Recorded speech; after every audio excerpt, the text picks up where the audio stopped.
13 साल, जी हाँ, पूरे 13 साल तक एक बेटा बिस्तर पर पड़ा रहा, ना बोल सका ना चल सका और हर दिन परिवार बस एक उम्मीद में जीता रहा।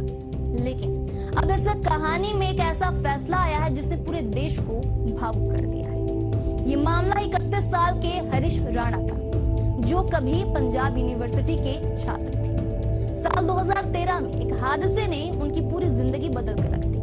पीजी की चौथी मंजिल से गिरने के बाद उनके सिर में गंभीर चोट आई और वो कोमा में चले गए। डॉक्टर ने बताया कि उनका पूरा शरीर काम नहीं कर रहा है, बंद हो चुका है। पिछले 13 साल से Harish Rana permanent vegetative state में थे, जहां इंसान जिंदा तो होता है लेकिन सामान्य जिंदगी जीने की कोई संभावना यहाँ पर नहीं रहती है। परिवार ने सालों तक इलाज करवाया, उम्मीद भी नहीं छोड़ी, लेकिन जब डॉक्टर ने साफ कह दिया कि अब ठीक होने की कोई संभावना नहीं है, तब परिवार ने सुप्रीम कोर्ट का दरवाजा खटखटाया, जहां लंबी सुनवाई के बाद सुप्रीम कोर्ट हुई 2 जजों की बेंच ने बड़ा फैसला सुनाया। कोर्ट ने हरीश राणा के लाइफ सपोर्ट सिस्टम को हटाने की अनुमति दे दी है। फैसला सुनाते समय जस्टिस पारदीवाला भी भावुक हो गए।